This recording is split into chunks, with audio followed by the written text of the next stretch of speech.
All right, wonderful, wonderful. All right, well, welcome to the monthly hybrid Southside Wellness Coalition meeting.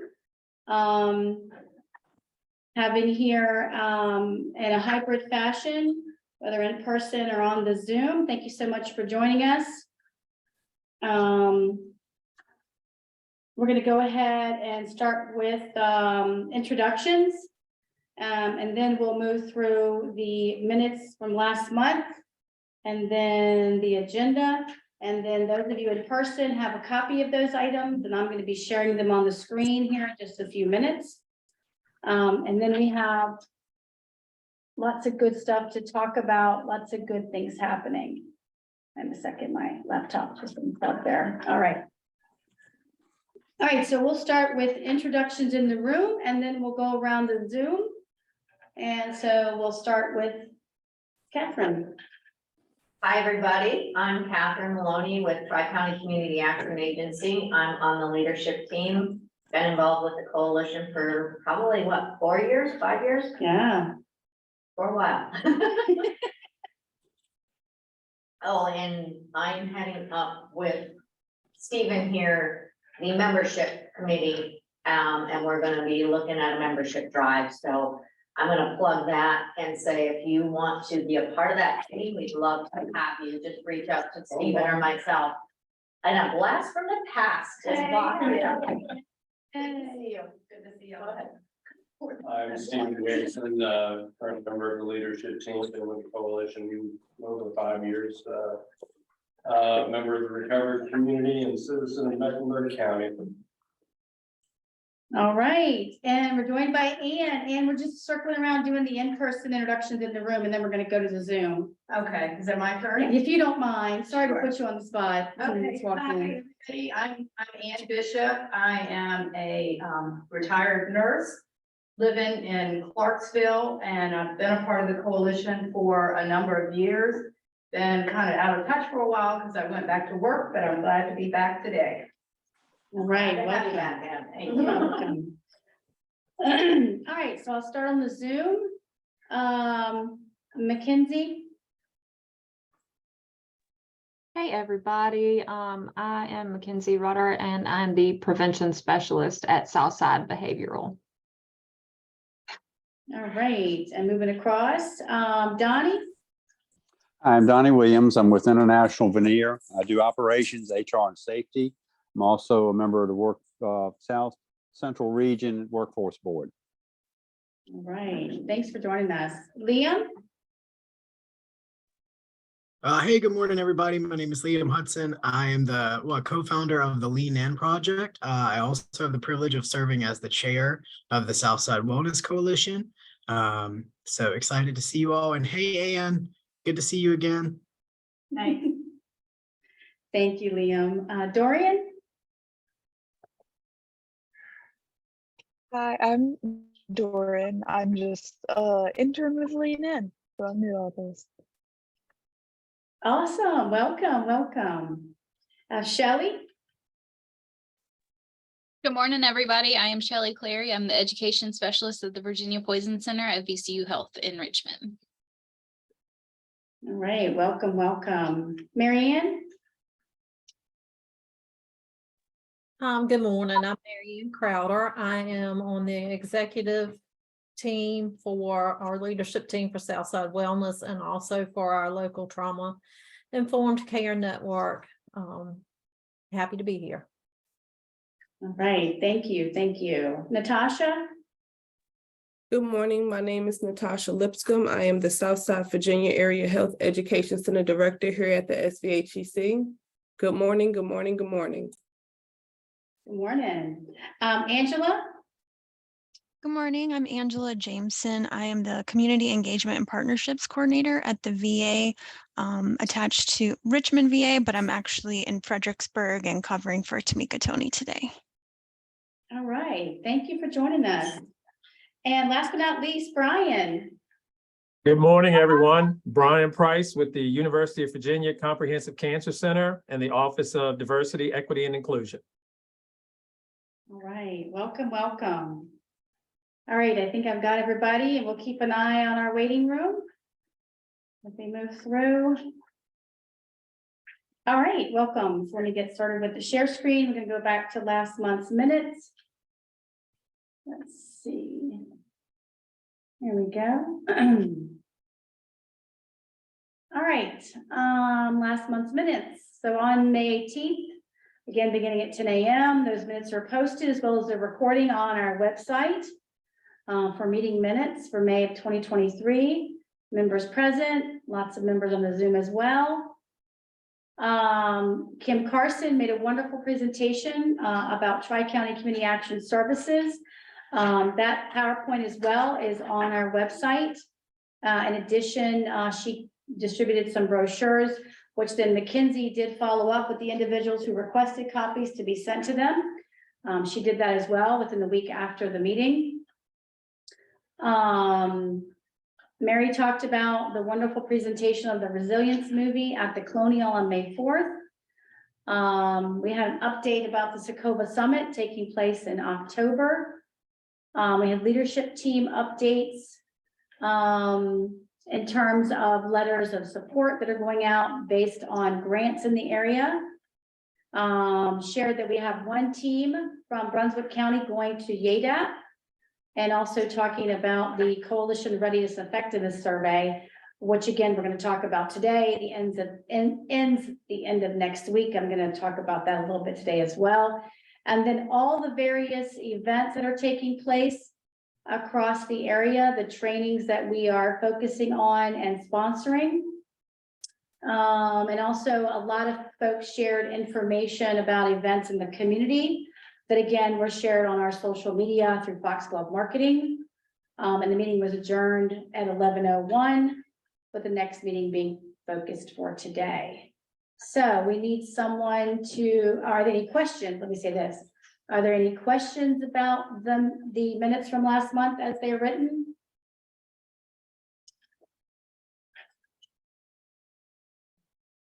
All right, with no questions coming forward, can I get a motion to approve the minutes? A motion to approve. All right, so I have Ann and Liam, I have you as a second. All right, fantastic. All right, then let's move to showing the agenda for today. Again, those in the room have a copy of that. And we'll go to the agenda for today, June 22nd. Again, 10 a.m. All right, there it goes.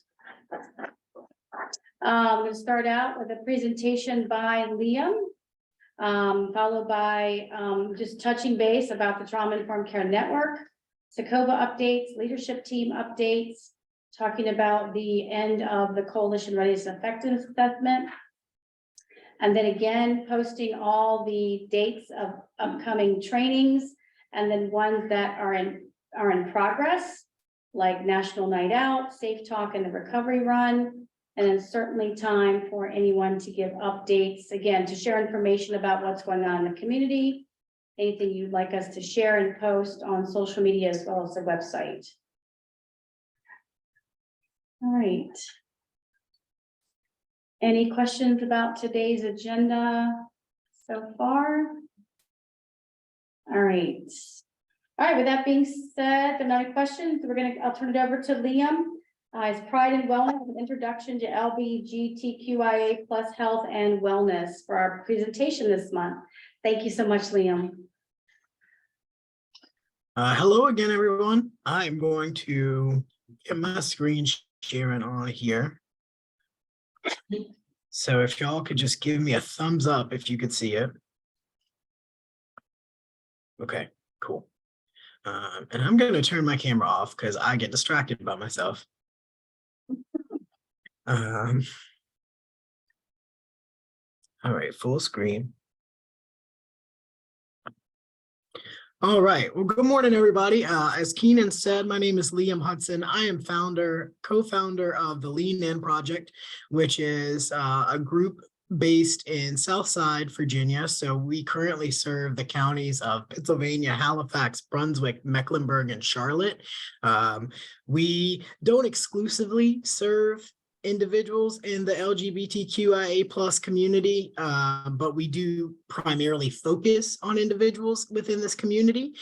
We offer a wide array of services such as safe housing searches and placement, a few case management searches, resource and capacity building, and then externally, we do a lot of policy reform, training, and restructuring for some local organizations in the community. So I'm just going to be talking to you guys a little bit about Pride and wellness. As some of you may know, June is National Pride Month.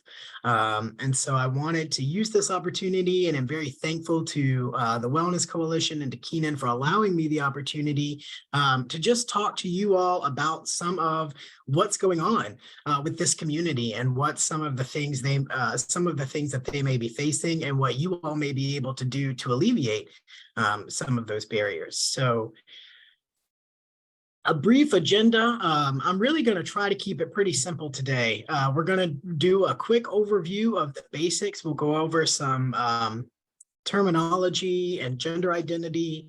We'll do a review of LGBT plus disparities. So again, what some of the barriers folks in this community are facing. And then we'll round it out with understanding what you all can do as allies to maybe reduce some of these barriers or just be more intentionally inclusive in your communities. So just a little ground setting. A quote I always like to begin with is Maya Angelou quote, which is, "By demonstrating that all peoples cry, laugh, eat, worry, and die, it can introduce the idea that if we try and understand each other, we may even become friends." So just some ground setting there for, I think, we as a society and as a people have a tendency to put a bunch of labels on folks, but when you break it all down, we're not all really that different. You know, we're all human. We all deserve basic empathy and compassion and the right to happiness and a meaningful life. So also just wanted to give a content warning. Some of the things that I will discuss with you all today are pretty deep and can be upsetting to some folks. So, you know, absolutely, if at any time you need to walk away or step away, feel free to do so. But so before we get too far into it, Keenan was kind enough to send out a resource overview that just had a couple of just had a little bit of terminology and broke down some of the identities for you all. So I hope you guys did get a chance to review that, but just in case you didn't, an overview of the terminology. So LGBTQIA plus, we also like to include Two-Spirit. Two-Spirit, I won't spend the time reading the terms to you all, but just for folks who don't know, Two-Spirit is a specifically inclusive identity within Indigenous and Native American cultures. It specifically refers to individuals that they believe have two spirits residing within them. And so they are individuals who carry both male and female identities and value, or maybe not values, but identities and traits. So did want to give you a little bit of deeper explanation there. If you do have any questions, again, I'm not going to spend time going through all of this, all of the terminology today, but if you do have questions, feel free to message me directly. You can also email us. I'll provide my email at the end, and I'm happy to chat through anything one-on-one, because I also want to recognize that people are showing up to this space today with different levels of knowledge and with different experience with folks in this community. So always feel free to reach out to me or anyone from the Lean In Project if you want just, you know, a little bit more information or need a little bit more guidance around this stuff. But a brief overview of gender and sexuality. So some of the things that we hear of most often are gender identity, gender expression, biological sex, and sexual orientation. Gender identity refers to how someone thinks of themselves. It can be different or the same from gender expression, which is how someone demonstrates their gender. So we see this a lot where if somebody identifies as female or as a woman, but they want to wear more masculine clothing. Their gender identity would be that of a woman, and their gender expression may be more masculine. But that doesn't take away from the fact that they still identify as a woman. Biological sex refers to things like your organs, your hormones, your chromosomes. We also use this when we say the sex that folks are assigned at birth. It's the sex that they were given by the doctors or medical professionals at the time of their birth, but may not be aligned with their gender identity.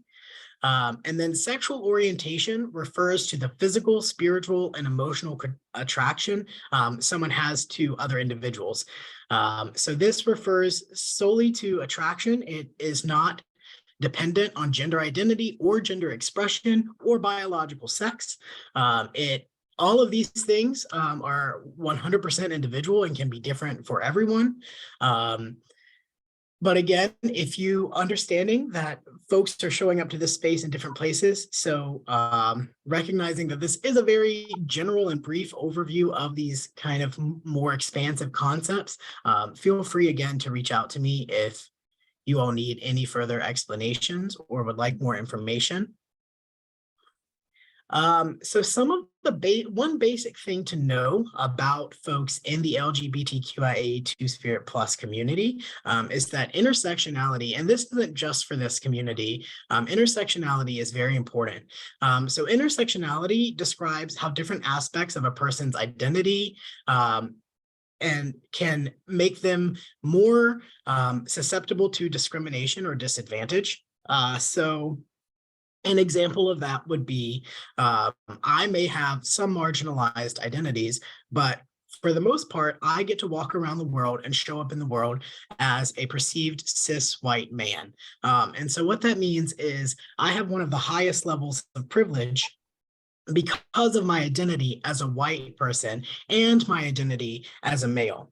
And so those sorts of things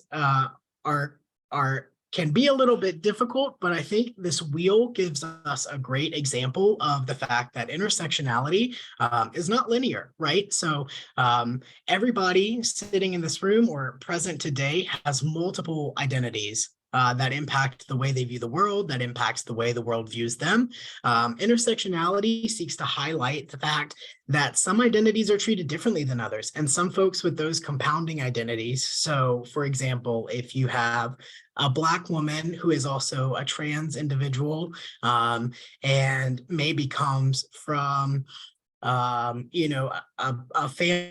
impoverished situation, that person would have a bunch of intersecting identities, which could open them up to higher levels of harm, right? So that person could experience harm in institutional settings. So like when applying for student loans or in banks because of their impoverished status, also maybe because of their race.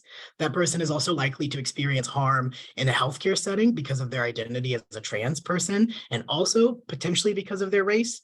And so just thinking about intersectionality as the way that folks overlapping identities could put them in situations of harm and increased harm, as opposed to folks who may not have so many targeted identities.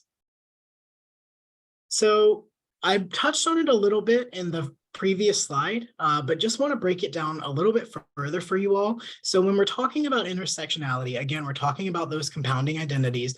We're talking about those multiple intersections of harm. So when we're talking about LGBTQIA plus specific persons, we're thinking about folks who may have been set behind the starting line from the beginning, right? So one thing we see is LGBTQIA persons are more likely than straight or their cisgender peers to experience a lack of parental and social system support. They also experience higher levels of abuse and neglect as a result of being identified in the LGBTQIA plus community. Then on top of that, Black and BIPOC LGBTQIA persons are more likely than white peers to experience higher numbers of traumatic events due to racism, in addition to homophobia and transphobia. So I want us to, as I'm going through these, I want us to kind of think of these as like blocks stacking on each other, right? Okay, so LGBTQIA folks are already kind of behind the starting line. And then if we add, a BIPOC individual, they get pushed a little bit further back. And then we go into transgender individuals. So BIPOC transgender individuals are the most likely of everyone within the LGBTQIA plus umbrella to experience extreme violence, including but not limited to sexual assault, physical assault, systemic targeting, and murder. I know that seems a little bit extreme, but in 2023 alone, 47 transgender folks have been murdered this year, and 81% of the transgender folks who have been murdered in 2023 have been Black trans women. So when we're thinking about these things, the intersections of people's identities are very real and can cause a lot of harm. And so we also need to recognize that LGBTQIA plus identified folks have less access to care. This includes physical health care, this includes mental health care, and that in and of itself puts them at a serious risk. It can lead to unaddressed health concerns, which, as we all know, any sort of health concern that goes unaddressed just gets worse, it doesn't go away. And so that can lead to a lot of prolonged physical conditions. It can lead to exacerbated mental health systems. And oftentimes LGBTQIA plus folks, again, especially trans individuals, have a decreased life expectancy compared to their straight and cisgender peers. So again, I know that was pretty quick, and I know that was a lot of information thrown at you guys, but I really do just want to bring home the fact that thinking about these identities not as separate identities, but identities that are compounding on top of each other, and the barriers that folks may have to experience based on one of those identities, and how that could be worsened by multiple identities of harm, or that could be worsened by multiple identities that cause folks harm, could really impact a lot of folks in this community's ability to access basic needs, such as housing, healthcare. There are some food restrictions in some places. And so really thinking about how this group from the beginning is already not given a level playing field. So now that we've talked about intersectionality, I want to address more directly the disparities being faced at present by the LGBTQIA plus community. So the ACLU, or the American Civil Liberties Union, is currently tracking 491 anti-LGBT plus bills in the United States. Just one thing to note, that when I started doing this specific training in July of 2022, so a little less than a year ago, that number was 82. So from 82 to 491 in a little under a year. So when we're talking about disparities, I'm also talking about intentional targeting of this community by legislators and folks in power. And so these bills restrict access to things like IDs and personal records. They restrict access to affirming and safe healthcare. They restrict access to the right of free expression, the access to facilities, so think like bathrooms, locker rooms, and also the ability to access educational resources. So these are the bills that have been introduced in Virginia. I'm happy to say that they have, at this point, all been defeated. But I also just want to note that these bills were defeated largely by the folks at Equality Virginia, which means that it's folks in the community advocating for themselves. We also have an intern at Lean In who played a very active role in helping some of these bills become defeated. And they were 16 and 17 years old at the time doing so. So just wanted to stop and pause there for a minute and think about the fact that we have youth standing up to advocate for themselves, to have rights to education, to have rights to healthcare, to have civil rights, just on a basic level. And so when we're thinking about intersectionality, and again, having to start behind that line, there aren't many other situations where we have 16 and 17-year-olds fighting for their rights to basic access to things.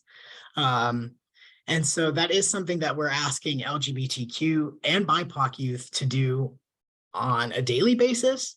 And it is very burdensome for them. And I also just want to point out that while these bills stand as defeated, the mindset that created these bills has not been defeated and is very, very real and persistent in our systems and in things that we have access to daily. And so when we're thinking about disparities on a larger level, we also have to think about the fact that as LGBTQIA folks, we're aware that these things are happening. We are aware that these mindsets are persistent. And, it's pretty dangerous sometimes for folks in this community to show up as themselves because these things are so persistent and prevalent in our society. A couple of other disparities, I won't read all of these to you, but they're probably some of the hardest for me to accept, I think, is that, 9 out of, and I really want us to pay attention to 9 out of 10 LGBTQIA plus folks. And these are just the folks who have been surveyed by the Human Rights Campaign, which I think they surveyed close to 20,000 folks, but 9 out of 10 of those folks reported feeling unsafe in a public space. So that's a pretty high statistic. That's a pretty high number of folks within this community who walk around and experience life feeling unsafe. That's in addition to the fact that transgender folks are 5 times more likely than the national average to experience homelessness. LGBTQIA plus youth are 4 times more likely than the national average to die by suicide. Gay and bisexual men are 3 times more likely to have major depression. And so we see these staggering statistics across the board when it comes to LGBTQIA plus disparities and health and access to things. But it does have quite a detrimental impact on this community. And so I think I saw a study done by the National Center for Transgender Equity, and it said that the average age of a transgender individual at time of death is 41 years old. Whereas the average age for a cisgendered individual at time of death is currently 83. So half the life expectancy of non-trans identified individuals, which is when you think about it, a pretty staggering statistic, that just the experience of living life as a transgender individual could potentially half your lifespan due to some of the biases and disparities that they are more likely to encounter throughout their life. So some of the things that contribute most to these disparities, the most prevalent thing is the stigma. There's a lot of anti-LGBTQIA plus stigma in our society, in our policies, and the way that we approach people and think about things just in general. We typically don't have a very equity-centered mindset when it comes to really planning events or making sure our spaces are set up to be inclusive of all folks. There's also a lot of denial of opportunity for individuals in this community. I think the same National Center for Transgender Equity study I saw also had some statistics on transgender hiring policies, and it showed that they are 68% less likely to receive promotions if they are out at work as transgender. And so, those are some very trans-specific statistics, but overall, LGBTQIA folks who are out at work are not given opportunities for promotions at the same level or at the same rate of their non-LGBTQIA plus peers. And in a lot of places, folks still don't feel comfortable being out. I think there's a very high probability that we have all probably worked with somebody who was either in the closet at work or out to a couple of folks and maybe not everybody, because there are still so many risk factors. There is still a very real risk of LGBTQIA plus individuals being terminated for coming out. I think a lot of us are labeled things like disruptors. If we ask for inclusive measures or ask for things to be done differently.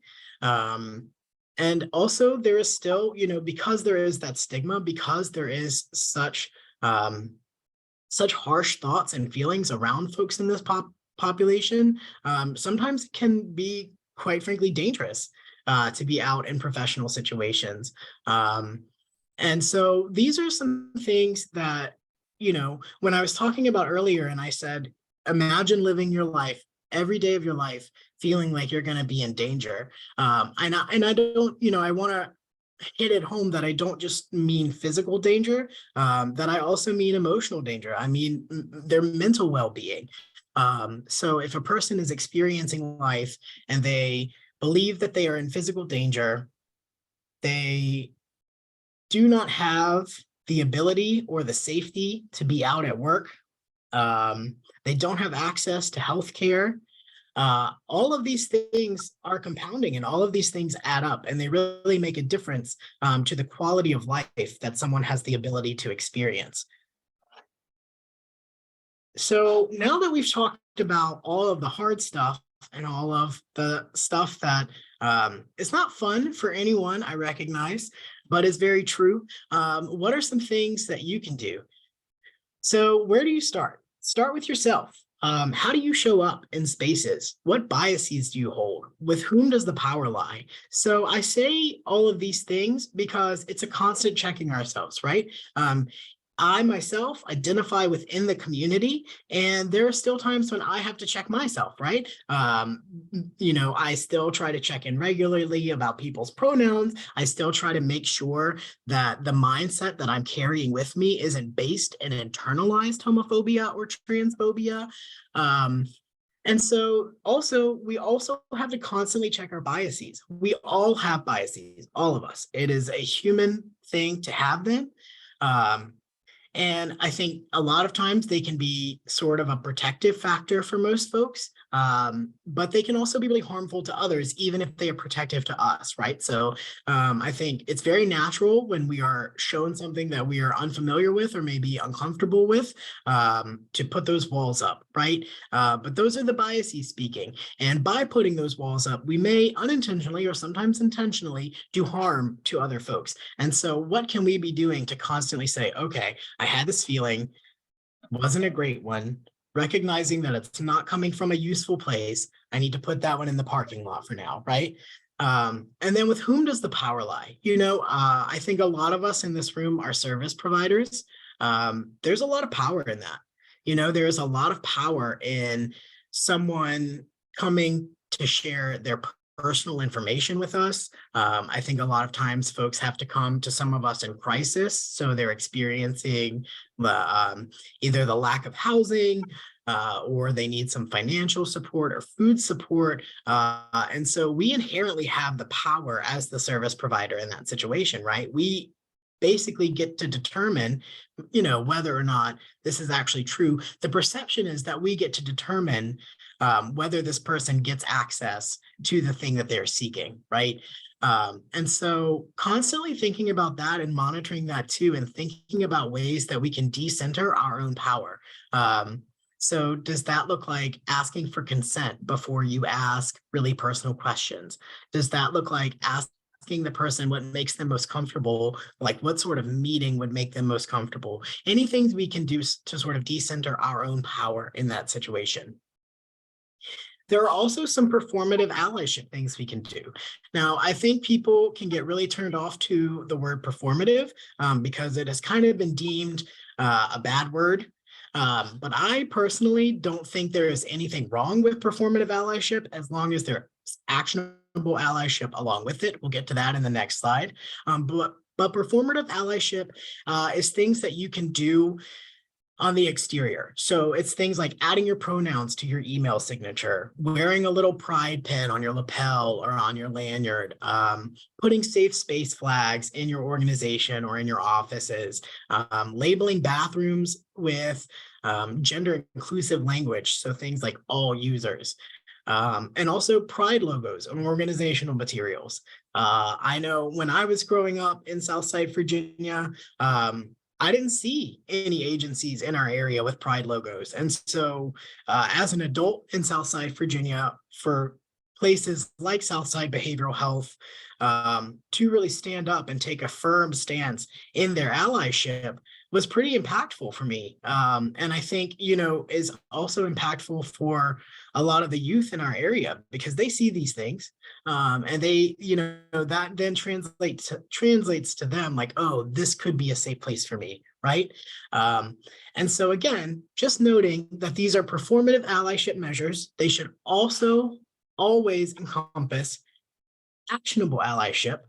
And so actionable allyship looks like some of that harder work, right?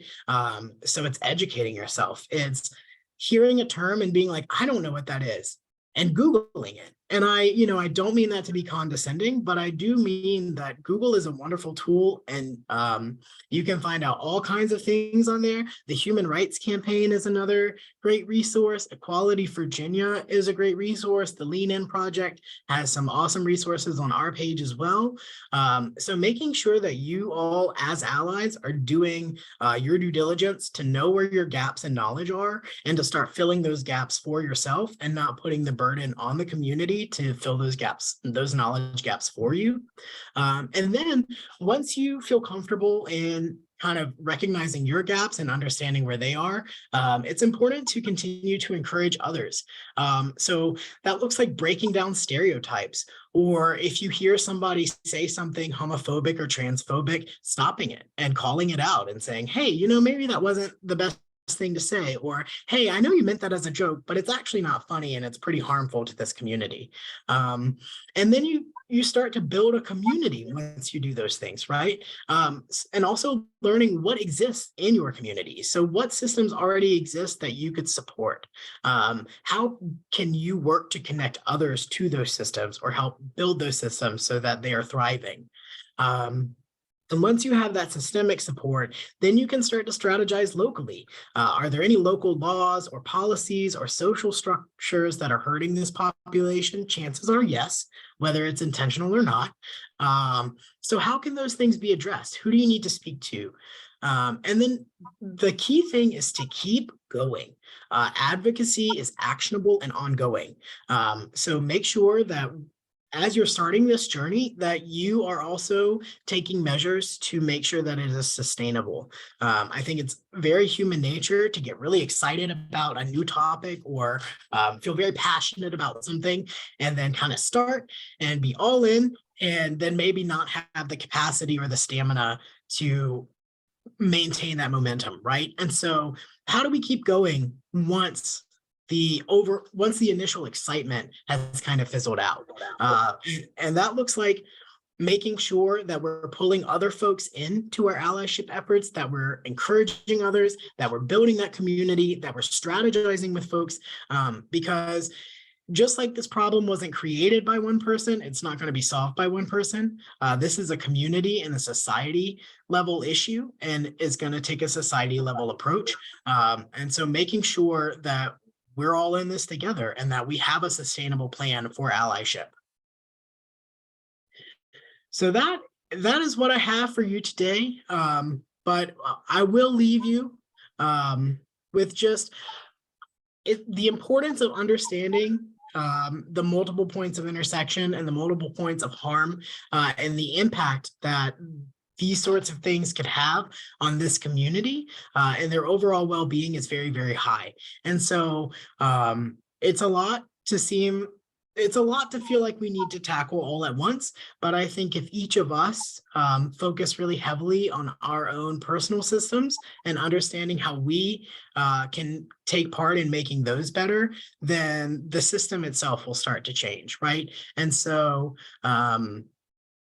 all that to say is that LGBTQIA plus folks deserve happiness and health and access to basic rights. And it is our job to make sure that we're showing up in these spaces to advocate for folks who may not be able or have the capacity to continue advocating for themselves. So thank you all so much. I know that was really quick and a lot of information. So this is all of my information. If you want to reach out to me, I'm available by email. You can also find me on LinkedIn. Keenan knows how to get in touch with me. We're here, we're queer, we're available. So give us a shout if you need anything. And thank you all so much for your time today. All right, thank you. Any questions? Comments?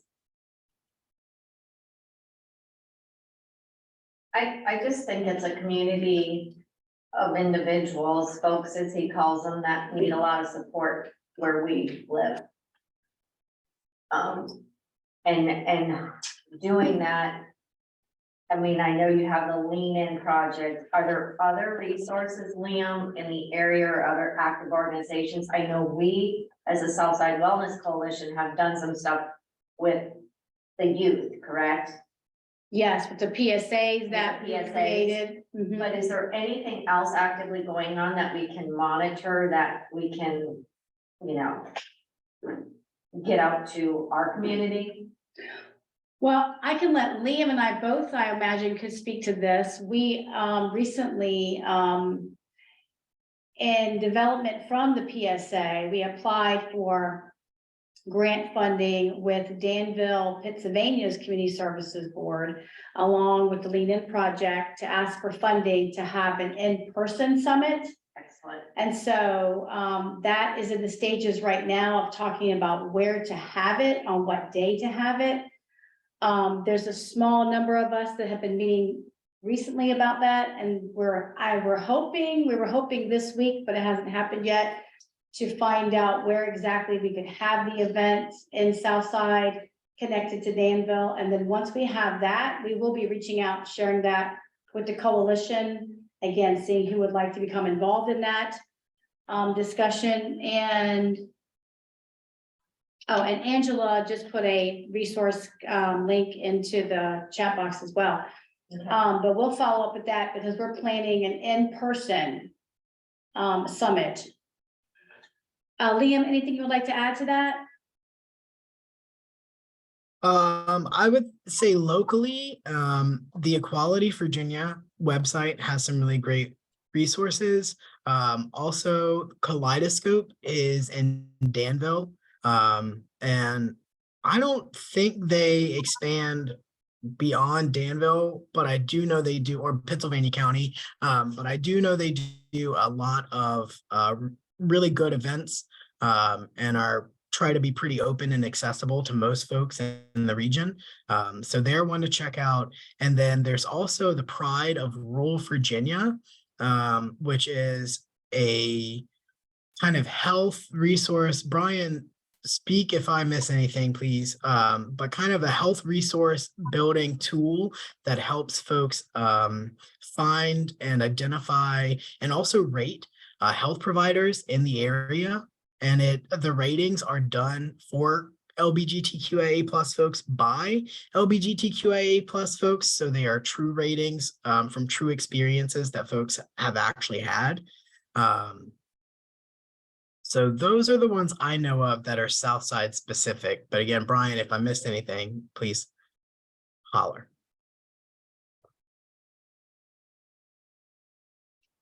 And then let me add, we have a landing page that we created for when the PSAs launched on social media, and we do plan to launch them again. And it would, from my perspective, I think it would make sense to include these resources that were gathered between now and the summit and add them to that landing page. so that folks have a way with us to get to that information in one central location. And I can send that out in the minutes so that folks can look at that. And as Liam just shared, making sure that we've got these local resources that our youth can access on that landing page. So I'm gonna make a note of that to send it out to you guys. That is where the, once the PSAs using grant funding has stopped running on the social media, that's where they're housed.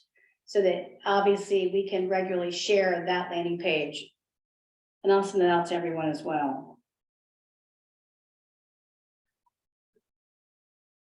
All right, other questions, comments? Angela, do you want to talk about that link that you put in the chat? We'll include that in the minutes as well. Mackenzie's going to capture that for me.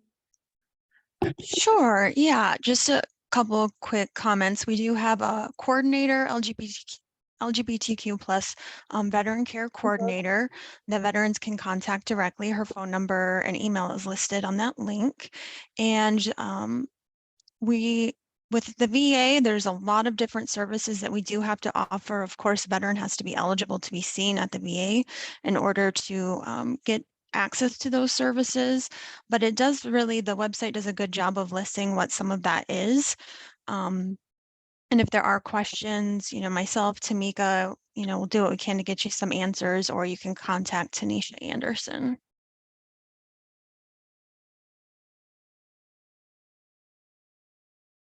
All right, thank you. Thank you so You're much. welcome. All right, anyone else? Questions, comments?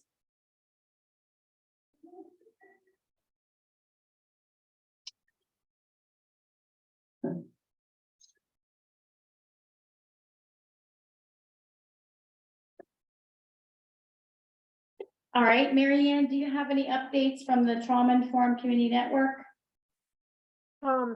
Not a whole lot. We are working on trying to set up a showing in July for the Resilience movie in Brunswick County.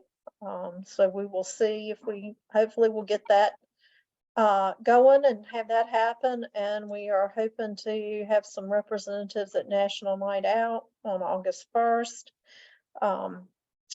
And so that's about it for right now. We are coming up with a flyer to be able to distribute at events like National Night Out, just to let everybody know what the ticking is about.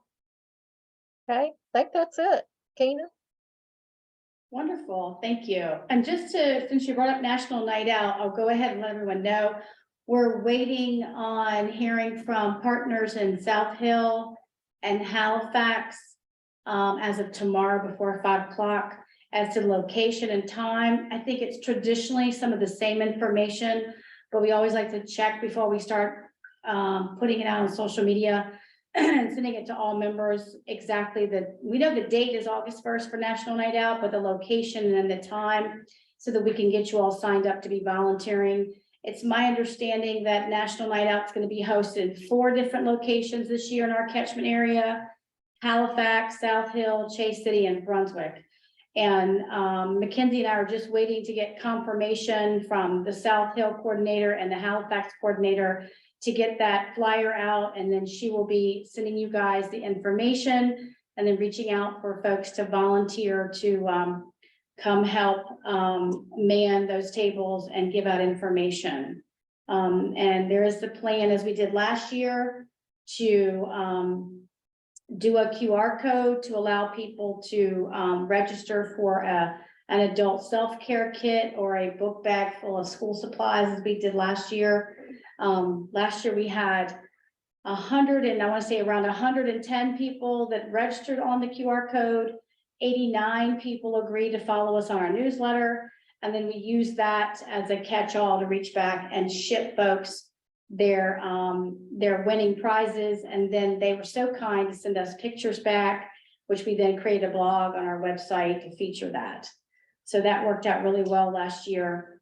And of course, we're going to be reaching out to see if your agency has any donations, any information, any literature that you want to feature on the table to give out to folks as well. So that's going to be coming out early next week from Mackenzie, all that information about National Night Out. All right, Sokoba updates? Actually, there's not really much of anything. The meeting was held, the Zoom meeting, but the only business that was really discussed after the initial, treasury balance and things like that was the upcoming summit in October.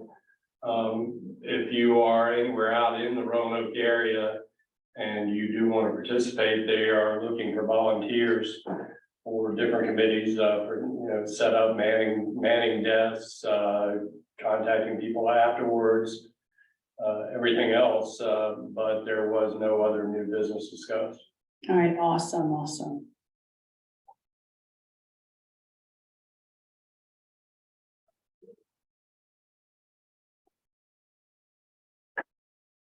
Did they share out any information about registering for that event? So I know the leadership No. team was to talk about No. moving forward with that. Not yet. Not yet? Not Okay, yet. not yet. They're Okay, I'll not put that there in there. yet. And just for the rest of the meeting, things like the, General Assembly's not, they're done, so we don't have any more legislative updates to go through at this point or anything. Okay. The registration for the summit is something we can put on the leadership team meeting. Yeah, Okay. they're setting it up the same as the one they did 4 or 5 years ago. We'll go up Sunday night, they'll have a meet and greet networking opportunities and all that, and then the 1-day summit on Monday, Okay, and that's in October, right? October, yes. Okay, I'm not recalling the date. I'll make a note. I want to say it's like the 23rd, maybe the weekend after the recovery run. No, you said it's a Monday. It's a Monday. Okay, I can look it up. Think I'm caught. I want to guess it's in the 20s. Monday, Sunday to Monday in October. Okay, I'll make a I can notation. do that to you. We'll find it. Shannon's got, make sure to look me in on the night out for Halifax. So absolutely. In fact, Shannon, it's my understanding that the meeting is tonight of the committee that runs the Halifax National Night Out. And so tomorrow morning, I'm gonna be reaching out to her and asking her for was their decision made? Because I know last year it was done at the fairgrounds. I think the last number of years it's been done at the fairgrounds, but we don't want to assume that's the case until they have their meeting tonight and check back with them just to make sure that that's the movement. And then I think it's 5 to 8 last year. So we're just trying to double check all that information before we ask folks to devote their time to us that evening. But we will definitely keep everybody in the loop with that, put it out. Okay, awesome. All right. See, so the coalition readiness effectiveness assessment, McKinsey has probably sent you guys anywhere up to maybe 3 emails within the last month or so. She's smiling. Just want to mention that we are required every 2 years to send out to all folks who have attended at least 8 to 10 meetings in the last 2 fiscal years, as well as folks who have registered on our online link as being members and supporters of the coalition. What's called the Coalition Readiness Effectiveness Assessment that comes from the state. It's a multiple choice, a relatively painless survey that asks your opinions and feedback and general information about the coalition, how well it's doing. We are required to ask everyone to do that. And we've done that in the last 90 days. And then that assessment closes. The state will close that assessment on June 30th. As part of that assessment, we emailed it to you. We also gave you the opportunity to screenshot us the end of the survey to let us know that you completed it, because we're going to be sending out gift cards to folks during the month of July as a thank you for participating in that, because it is so very important that we demonstrate to the state that people are concerned and certainly support the continued funding of the coalition. Now, the reason that McKinsey may have sent you more than one reminder about that, even though you already graciously completed it, is that we're not permitted to get at that type of information from the state. They do not release the IP address or the name and email of anyone who completed the survey. The information has to be completely anonymous. So even though they have assured us that we have many people who have responded to that survey, we still don't know who has or has not. Want to make sure that you're provided with the opportunity. And if you know in your heart, you no way, shape, or form got an email from Mackenzie or myself about that, if you could drop that in the chat box or unmute and let me know, we will make sure that you get a copy of that today. Because again, we can't emphasize to you enough. It's really important that we get responses to that survey so that our funding continues in FY24. Monday, October 23rd is the summer. October 23rd, awesome, thank you. All right, so, all right, fantastic. Any questions about that? All right, the leadership team updates before we get to events. Those in the room have a copy of the minutes of the last leadership team meeting. Let me go ahead and put those on the screen. Here we go. Back on June the 7th, we gathered in the evening. Number of different topics there for the leadership team. Ticket updates were discussed. Again, as Marianne mentioned, our meeting with folks in Brunswick County about hosting a movie night. The membership, Mackenzie put together a vastly comprehensive response to who has attended coalition meetings in the last 5 years. Actually, this month is the 5-year anniversary of the revitalization of the coalition. So she put that together for the membership team. Catherine discussed that earlier. We have our YADAP team with Mr. Jackson out of Brunswick County. He has been contacted and will be attending a future meeting to talk about the outreach that his group of youth are going to do at YADAP. The VA Fitchwide Tobacco Prevention Grant, moving forward to the rewriting of the grant for year 3. Happy news to share, we did rewrite that grant. It was all submitted.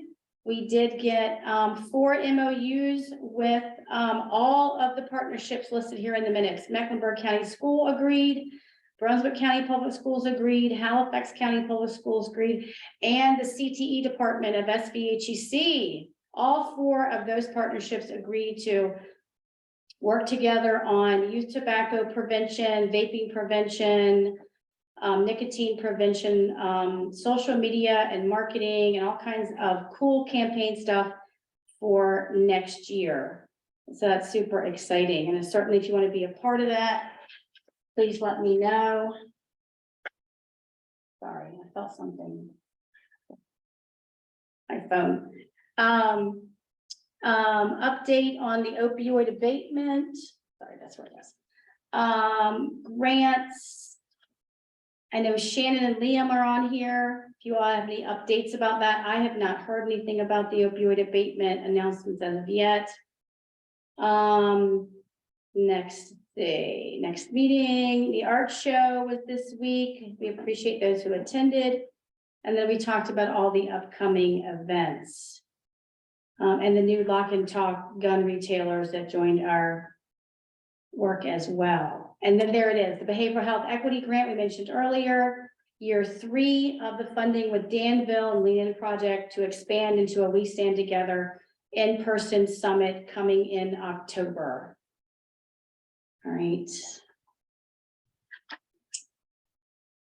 Any questions or comments by the leadership team? August, all right, Shannon said we'll hear in August. All right, thank you, Shannon.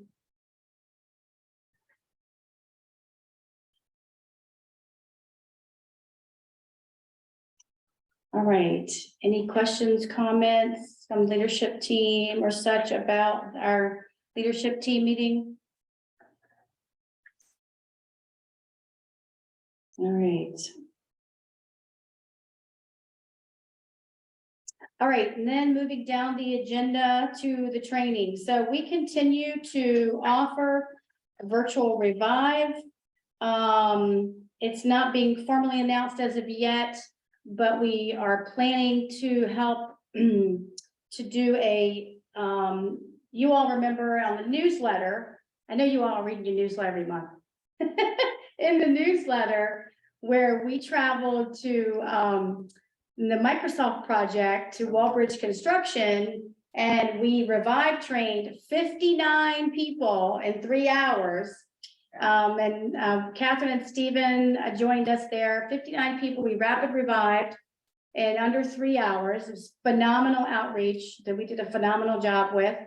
And so now we are in the planning stages of announcing that same type of event in South Boston on August 31st, which is National Overdose Awareness Day. And as soon as all the particulars, which should be done by the first week of July, are decided about location and directions for that, there will be a formal announcement that we're going to be doing that in August, on August 31st. So lots of great things coming out of these in-person events. But in addition, also still doing the virtual revive once a month. We do have July and August dates. I need to add them in here. Virtual ACEs continues. We just did one yesterday. The calendar is going to come out with the additional ACEs trainings that are virtually. Please keep in mind, we're always ready and available to offer ACEs training in person as well. If you know anywhere we could host that and continue to give that information. Let's see, National Night Out, I updated on that already. About that is going to be happening, and the coalition as well as the Tick-In will be looking for representation at that event. Then on September 9th, we're planning as part of Suicide Prevention Month, we have on the calendar a Safe Talk event, September 9th, that's a Saturday. That's the day before World Suicide Prevention Day.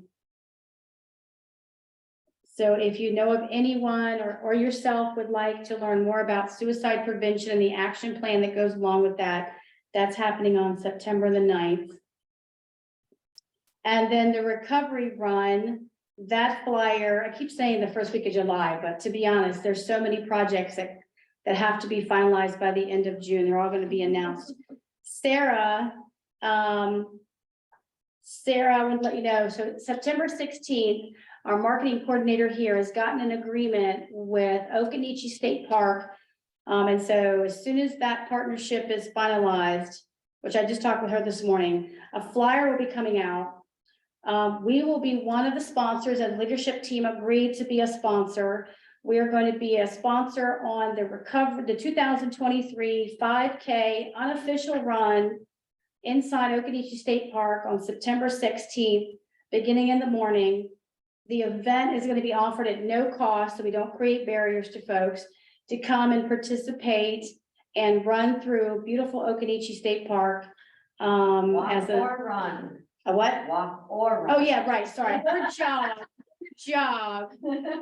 Or listen to me talk to you while we're walking about what our coalition's all about, right? So, and just to piggyback on top of that, we are trying to see if all the leadership team and as many of our coalition members as possible would be willing to participate in that run. It's free. We realize it's time and energy, but that is our hope. Absolutely. And maybe we could do some kind of theme. And I'll like... walk run with anybody who wants to walk run, but I'm not running the whole thing. I'm walking the whole thing. And by the way, really cool thing to share is Occoneechee State Park has agreed to leave their water park open past their normal Labor Day closing to accommodate the fact that folks may be bringing their children to come to the walk run. And so the water park will be available as well. And hopefully that'll be in the flyer. Yes. So that after the run is over, that you're welcome to stay inside the park and enjoy all the wonderful, beautiful things that are there to enjoy in addition to the water park. So we'll be working on that, sending flyers out. I've seen the preliminary flyer. It looks fantastic. And this is going to encourage folks to come out and run in honor of those in recovery, because there's always hope in recovery. We want to make sure that we are destigmatizing the topic of when folks need help, doesn't mean they're always going to be in need of help. People do recover. And it's an ongoing healing process. So be looking for that information, and the Southside Wellness Coalition will be one of the main supporters of that event inside Occoneechee State Park on September 16th. I can say that now. I know it's September 16th in Occoneechee State Park. All right.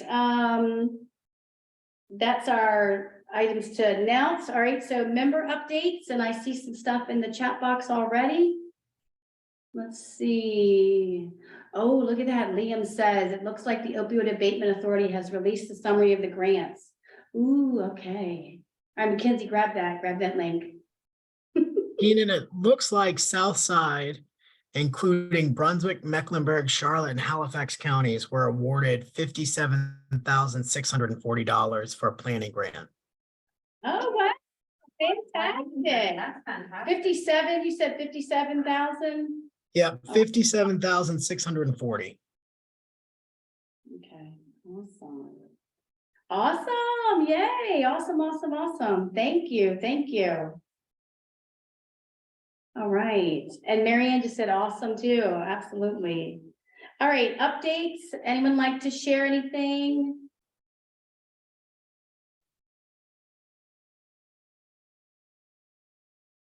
The floor is open.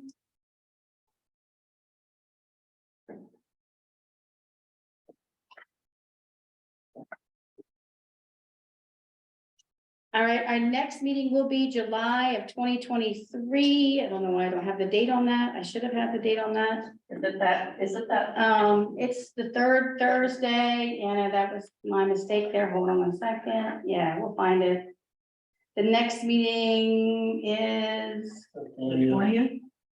July the 20th. Yes, July the 20th. I'm going, there we go, beginning at 10 a.m. Again, hybrid fashion.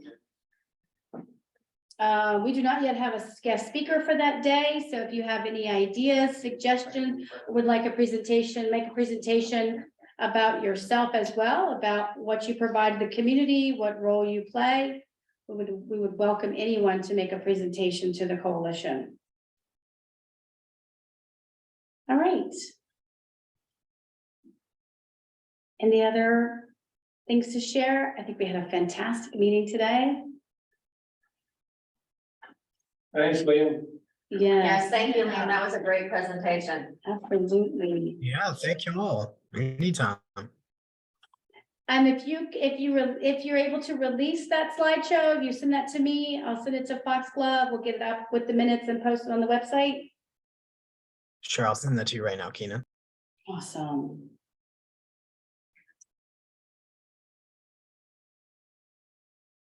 All right, if there are no other questions or comments, Natasha says, great presentation, Liam. All right, we'll go ahead and adjourn at 11:09. All right, Mackenzie, let me know. I'm not going to shut it down yet until you've given me a thumbs up on everything out of the chat box and everyone that has attended.